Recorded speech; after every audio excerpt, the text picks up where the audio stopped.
তুমি কি জানো আগে চিঠি পাখির মাধ্যমে পাঠানো হতো? আজকের ভিডিওতে আমি তোমাকে শেখাবো চিঠি কি, কিভাবে লিখতে হয়, আর একদম পরীক্ষার জন্য ইম্পর্টেন্ট প্রশ্ন উত্তর। শেষ পর্যন্ত তুমি দেখলে নিজেই একটা ঠিকঠাক চিঠি লিখতে পারবে। হ্যালো স্টুডেন্টস, কেমন আছো? উইথ এসএস ম্যাম চ্যানেলে তোমাকে স্বাগত জানাই। আজকে তোমাদের যে ভাষাপাঠ বই আছে, সেই বইয়ের 6 নম্বর অধ্যায় হলো চিঠিপত্র। চলো তবে শুরু করি।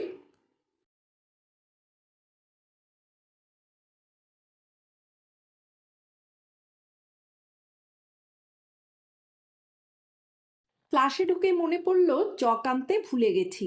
জানালা দিয়ে দেখলাম দূরে কমন রুম থেকে সুবিমল আসছে। ওকে যে ইশারায় দাঁড়াতে বলে পকেট থেকে কাগজ বের করে চটপট লিখে ফেললাম, প্রিয় সুবিমল বাবু, আমার জন্য 2টো চক এনো। শ্যামল। কাগজটা ওদের সবাইকে দেখিয়ে দ্রুত বলের মতো পাকিয়ে দরজায় গিয়ে ছোড়া মাত্রই সুবিমলের হাতে। আমি ক্লাসে ফিরে এসে দেখি সকলে হাসছে। বলো তো কি করলাম? ওদের দিকে তাকিয়ে বললাম, কাগজের বল ছুড়লেন স্যার। পল্টু বলল, না স্যার, শুধু বল নয়, কি একটা লিখেছিলেন। সুবিমল স্যার পড়ছিলেন। সুমনা বলল। সুজাতা বলল, সুবিমল স্যারকে হাত চিঠি পাঠিয়ে আপনি চক আনতে বললেন স্যার। দরজার কাছে গিয়ে সুবিমলের হাত থেকে চক নিয়ে এসে বললাম, ঠিক বলেছ সুজাতা, পল্টু আর সুমনা, তোমাদের কিন্তু আরেকটু মন দিয়ে খেয়াল করা উচিত ছিল। যাই হোক, তাহলে চিঠি ব্যাপারটা সম্বন্ধে তোমরা জানো, তাই তো? আবার পল্টু উঠে দাঁড়িয়েছে। হ্যাঁ স্যার, বাবা দূরের বন্ধুদের বা জেঠু কাকুদের খবর আনার জন্য চিঠি লেখেন। এবার তুমি একদম ঠিক বলেছ পল্টু, আমরা দূরে থাকা আত্মীয় স্বজন কিংবা বন্ধু বান্ধবদের খবরাখবর জানতে বা খবরাখবর দিতে চিঠি লিখি। বলে কোণের দিকে তাকিয়ে দেখি স্নেহাশিস একটু উসখুস করছে। তুমি কি কিছু বলবে স্নেহাশিস? স্যার, মা আমার চিঠির গল্প বলেছে একটা। কিরকম শুনি? অনেক অনেক দিন আগে এক জায়গা থেকে আরেক জায়গায় চিঠি বয়ে নিয়ে যাওয়ার কাজ করত পাখিরা। তারপর পাখিদের বদলে সেই কাজ করত মানুষ। তাদের নাম ছিল ডাক হরকরা। ডাক হরকরা এক শহর থেকে অন্য শহর বা এক গ্রাম থেকে আরেক গ্রামে চিঠি নিয়ে যেত। তবে এখন ট্রেন, বাস কিংবা উড়োজাহাজে করে চিঠি যায় বিভিন্ন জায়গায়। স্নেহাশিস এত সুন্দর করে গুছিয়ে বলে যে ওর প্রশংসা না করে পারি না। বাহ, খুব ভালো বলেছ। হঠাৎ মৌসুমি উঠে দাঁড়ায়। আমার কাকু কম্পিউটারেও চিঠি লিখতে পারে স্যার। হ্যাঁ, তার নামই ইমেল বা ইলেকট্রনিক মেল। বাহ, তোমরা দেখছি সবই জানো। আসলে এ যুগে প্রযুক্তির অনেক উন্নতি হয়েছে, তাই এখন ঘরে বসে অনেক দূরের বন্ধুকে এক লহমায় চিঠি পাঠানো যায় ইন্টারনেটের সাহায্যে। এই যে ধরো, আমরা মোবাইল থেকে অন্যদের কাছে মনের কথা লিখে পাঠাই, সেও এক রকমের চিঠি, তাই নয় কি? সকলে সমস্বরে হ্যাঁ বলে। তাহলে নিজের কথা দূরের কাউকে জানাতে এবং তার কথা জানতে আর বিভিন্ন প্রয়োজনে আমরা চিঠি লিখি, এটা আমরা সবাই জেনে গেছি। কিন্তু যার কাছে এটা পাঠানো হচ্ছে যাতে সেই পায়, তেমন পাকা বন্দোবস্তটাও চিঠিতে থাকা দরকার। রিয়াজ এতক্ষণ চুপ করে শুনছিল, এবার কিছু বলবে বলে উঠে দাঁড়ালো। মোবাইলের মেসেজ ঠিক জায়গায় পাঠাতে যেমন ফোন নাম্বার লাগে, তেমনি চিঠির জন্য ঠিকানা লাগে স্যার। একদম ঠিক ধরেছ রিয়াজ। যে চিঠি লিখছে, যার কাছে লিখছে, তাদের ঠিকানাগুলো ভালো করে উপযুক্ত জায়গায় লিখতে হয়। এসব ক্ষেত্রে ভুল হলেই মুশকিল। স্নেহাশিস বলেছিল, না পাখি আমাদের আদ্যিকালের পত্রবাহক। তাহলে চলো একটা পাখির ছবির সাহায্যে এবার আমরা চিঠির কাঠামোটি ভালো করে যে লিখে নিই। ব্ল্যাকবোর্ডের কাজ আপাতত শেষ। কি, তাহলে বন্ধু বান্ধবের চিঠি লেখার কৌশলটা আমরা বুঝতে পারলাম, তাই তো? এবার এই একইভাবে যখন আমরা বড়দের বা ছোটদের কিংবা সম্মানীয় কোনো কাউকে চিঠি লিখি, তখন উপরের কাঠামো একই রাখবো, শুধু কয়েকটা জায়গায় বদলাতে হবে। চলো সকলে মিলে করি। এতক্ষণ যতটুকু পড়লাম তার থেকে আমরা কি কি জিনিস শিখলাম?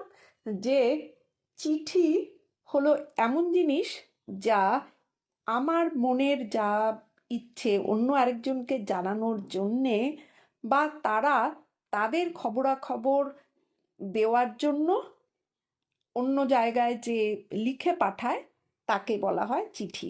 এবার চিঠিটা প্রথম দিকে কি ছিল? পাখি, বিশেষ করে এটা পায়রা নিয়ে যেত, এক জায়গা থেকে আরেক জায়গায় বহন করত। তারপর এলো কি? তারপর সেই পাখির বদলে মানুষ করতো সেগুলো। মানুষ যারা করতো এক জায়গা থেকে আরেক জায়গায় বয়ে নিয়ে যেত, এক গ্রাম বা এক শহর থেকে আরেক শহরে বা গ্রামে। তাদের নাম কি ছিল? ডাক হরকরা। তোমরা রানার কথাটা শুনেছ তো। এই এরা নিয়ে যেত। তারপরে যখন ট্রেন, বাস, উড়োজাহাজ এলো তখন সেইভাবে ওদের সাহায্যে চিঠি যায় এক জায়গা থেকে। আর এখনকার দিনে আমরা কি করি? যে কম্পিউটারে বসে একজনকে চিঠি পাঠাই, সেটাকে কি বলে? ইমেইল বা ইলেকট্রনিক মেইল। এছাড়াও মোবাইল থেকে যে মেসেজ করি বা চিঠি লিখে অন্যদের মনের কথা লিখে পাঠাই, সেটাও কিন্তু এক ধরনের চিঠি। এইবার এই চিঠি পাঠানোর জন্যে যেমন কি লাগে? একটা নির্দিষ্ট অ্যাড্রেস লাগে। মেইল পাঠাতে গেলে যেমন ইমেল আইডি লাগে, তেমনি চিঠি পাঠানোর জন্য একটা ঠিকানা দরকার হয়। যেমন মেসেজ করতে গেলেও কি হয়? নাম্বারটা জানতে হয় অন্যের। বন্ধু বান্ধবকে লেখার চিঠির কাঠামো একরকম থাকে, আবার যখন কোনো অফিসিয়াল লেটার লিখতে হয় তার কাঠামো একরকম থাকে, আবার যখন বড়দের বা সম্মানীয় কাউকে লিখি তার কয়েকটা জায়গায় শুধু পাল্টাতে হয়। চিঠি লেখার কায়দা কানুন দেখো, ওপরের দিকে যেখানে পাখির মুখটা আছে সেইখানে কি? সম্বোধন বা চিঠির মাথার বাঁ দিকে লিখতে হয়, একটা সম্বোধন দিতে হয় বা সম্ভাষণ জানাতে হয়। যেমন এখানে আছে প্রিয় বন্ধু অজন্তা দিয়েছে। আবার ডান দিকের ওপরে দেখো, যে চিঠি লিখছে বা চিঠি প্রেরকের ঠিকানা, তারিখ, সেটা ডান দিকে লিখতে হয়। যে চিঠি লিখছে, যদি তুমি কাউকে চিঠি পাঠাতে চাও তাহলে তোমার অ্যাড্রেসটা ওপরে ডান দিকে লিখবে। তারপরে মাঝে কি আছে? মাঝে আছে চিঠির মূল অংশ, যে কি বলতে চাইছো সেটা তুমি লিখবে। এইবার নিচের দিকে বাদিকে দেখো, যেখানে যাকে পাঠাচ্ছ চিঠিটা তার অ্যাড্রেসটা নিচে লিখতে হয়। ডান দিকের নিচে ডান দিকের কোণায় কি দিতে হয়? সমাপ্তি বাচন বা চিঠির লেখকের নাম দিতে হয়। যেমন এখানে ইতি তোমার বন্ধু শ্রীরূপা দিয়েছে, তেমনি এটা শেষের দিকে ডান দিকের কোণায় লিখতে হয়। তাহলে চিঠির উপরে বাম দিকে সম্বোধন বা সম্ভাষণ কিরকম? যদি বন্ধু বা সমবয়স্কতা হয় তাহলে প্রিয় বা প্রিয় বন্ধু, ভাই, বন্ধুবর, প্রিয় বরেষু, বন্ধু বরেষু, সুহৃদ, এগুলো হয়। বয়সে বড় গুরুজনদের ক্ষেত্রে কি হবে? শ্রীচরণেষু, পরম পূজনীয়, পরম পূজনীয়া, পূজনীয় পূজনীয়া, শ্রদ্ধেয় শ্রদ্ধেয়া, মাননীয় মাননীয়া, পাক জনাবেশু, মোবারক জনাবেশু ইত্যাদি লিখতে হবে। আবার দেখো, বয়সে ছোটদের ক্ষেত্রে কি লিখতে হবে? কল্যাণীয়, কল্যাণিয়া, স্নেহভাজন, প্রীতিভাজন ইত্যাদি। সুকল্যাণ উঠে দাঁড়ায়, স্যার এভাবে তাহলে চিঠির সমাপ্তি অংশটাও একটু বদলাতে হবে। নিশ্চয়ই, চিঠির শেষে ডান দিকে সমাপ্তি অংশটা হবে কি? যদি বন্ধু বা সমবয়স্ক হয় তাহলে তুমি লিখবে কি? ইতি তোমার বন্ধু, ইতি প্রীতিধন্য ইত্যাদি। বয়সে বড় গুরুজনদের ক্ষেত্রে লিখবে ইতি প্রণত, আশীর্বাদাকাঙ্ক্ষী, খাকসার প্রভৃতি। আর বয়সে ছোটদের ক্ষেত্রে লিখবে কি? শুভাকাঙ্ক্ষী, শুভার্থী, শুভানুধ্যায়ী প্রভৃতি। এই যে ব্যক্তিগত বা পারিবারিক চিঠির বিভিন্ন বিষয় নিয়ে আমরা আলোচনা করলাম, এবার তাহলে খুব সংক্ষেপে সকলে মিলে চিঠির গুরুত্বপূর্ণ দিকগুলো বলো দেখি। সেটা কি কি হবে বলো তোমরা? চিঠির উপরের ডান দিকে নিজে কিংবা যে লিখছে তার ঠিকানা, এটা কে বললো? সম্পূর্ণ বললো। আর চিঠির উপরে বাম দিকে বয়স এবং সম্পর্ক অনুযায়ী সম্ভাষণটাও দিতে হবে। এটা রজতের সংযোজন হলো। পল্টু বলল, এবার বিষয় অনুসারে চিঠির মূল বক্তব্যটা লিখতে হবে, মাঝে যেটা থাকে, তারপর শেষে ডান দিকে আবার বয়স সম্পর্ক অনুযায়ী সমাপ্তি বচন যোগ করতে হবে। এটা জয়িতা বলল। আর বাদিকে যাকে পাঠানো হচ্ছে তার ঠিকানা, ব্যাস, চিঠি শেষ। বাহ, সবাই খুব ভালো বলেছ। তাহলে এবার চিঠি লেখার পালা। তো এখানে বেশ কয়েকটা তোমাদের দিয়ে দেওয়া আছে, সেগুলো তো পড়বেই। তাছাড়া আমি যে হাতে কলমে বিভাগে যে 4টে আছে সেগুলো আমি করে দিয়েছি, আর কিছু কোয়েশ্চেন অ্যান্সার করে দেওয়া হয়েছে। চলো তাহলে সেগুলো দেখি। এবার সংক্ষিপ্ত প্রশ্ন উত্তর। আগে এক জায়গা থেকে অন্য জায়গায় চিঠি কিভাবে পৌঁছতো? আগে পাখির মাধ্যমে চিঠি পাঠানো হতো, পরে ডাক হরকরা মানুষ সেই কাজ করত। ডাক হরকরা কারা ছিল? ডাক হরকরা ছিল সেই মানুষরা যারা এক জায়গা থেকে অন্য জায়গায় চিঠি পৌঁছে দিত। বর্তমানে চিঠি কিভাবে এক জায়গা থেকে আরেক জায়গায় যায়? বর্তমানে ট্রেন, বাস, উড়োজাহাজের মাধ্যমে চিঠি বিভিন্ন জায়গায় পৌঁছায়। ইমেইল কি? ইমেইল বা ইলেকট্রনিক মেইল হলো ইন্টারনেটের মাধ্যমে পাঠানো এক ধরনের চিঠি। আমরা কেন চিঠি লিখি? দূরের মানুষজনদের খবর জানতে বা তাদের খবর জানাতে আমরা চিঠি লিখি। চিঠি ঠিকমতো পৌঁছানোর জন্য কি প্রয়োজন? চিঠি ঠিকমতো পৌঁছানোর জন্য সঠিক ঠিকানা প্রয়োজন। চিঠির উপরে ডান দিকে কি লেখা হয়? চিঠির উপরে ডান দিকে লেখকের ঠিকানা বা ও তারিখ লেখা হয়।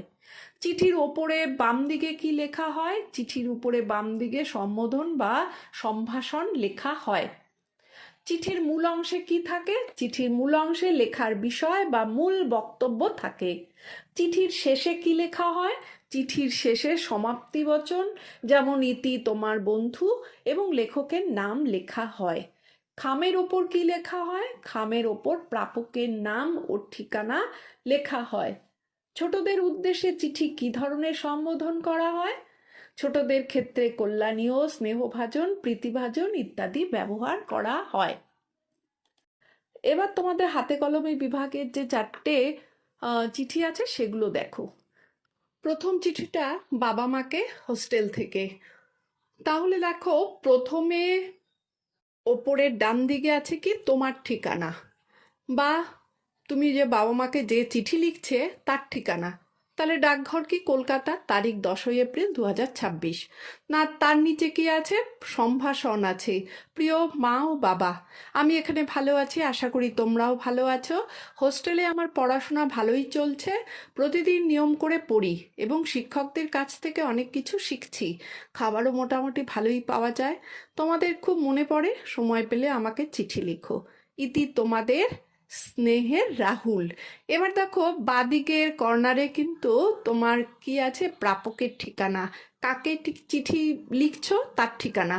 প্রতুল দেব, বোলপুর, বীরভূম, পিনকোড হলো কি 731204। 2 নম্বর চিঠি, বন্ধুকে চিঠি স্কুলের অনুষ্ঠান জানিয়ে। ডান দিকে আছে, ওপরের ডান দিকে আছে তোমার ঠিকানা, তারপরে সম্ভাষণ। প্রিয় বন্ধু সুমন, তুমি কেমন আছো? আমাদের স্কুলে গত সপ্তাহে একটি সাংস্কৃতিক অনুষ্ঠান হয়েছিল, সেখানে নাচ, গান, আবৃত্তি ও নাটক হয়েছিল। আমি আবৃত্তিতে অংশগ্রহণ করেছিলাম এবং খুব প্রশংসা পেয়েছি। অনুষ্ঠানটি খুব আনন্দময় ছিল, তুমি থাকলে আরও ভালো লাগতো। ইতি তোমার বন্ধু পিদ্দু। প্রাপকের ঠিকানা তোমার বাদিকের নিচে, সুমন বসু, কলেজপাড়া, রায়গঞ্জ, পিন 733134। 3 নম্বর চিঠি হলো ভাইয়ের চিঠির উত্তর, গরমের ছুটি উপলক্ষে। ডান দিকে যেমন তোমার অ্যাড্রেস থাকবে।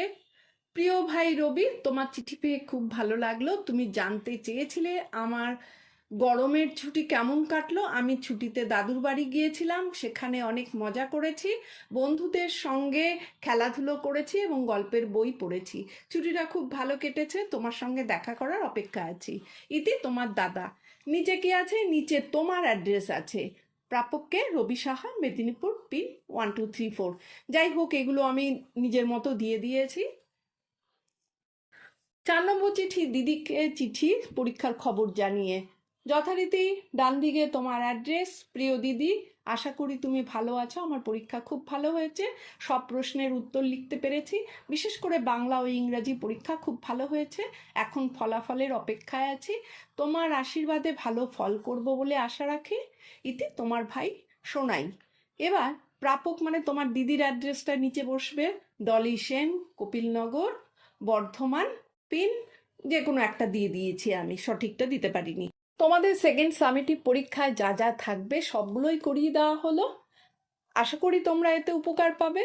আর এখনো যারা উইথ অ্যাসেসমেন্ট চ্যানেলটি সাবস্ক্রাইব করোনি তারা চটপট সাবস্ক্রাইব করো, আর বেল বাটনটি তো অবশ্যই অন রাখবে। লাইক শেয়ার কমেন্ট করতে একদম ভুলবে না। ভালো থেকো।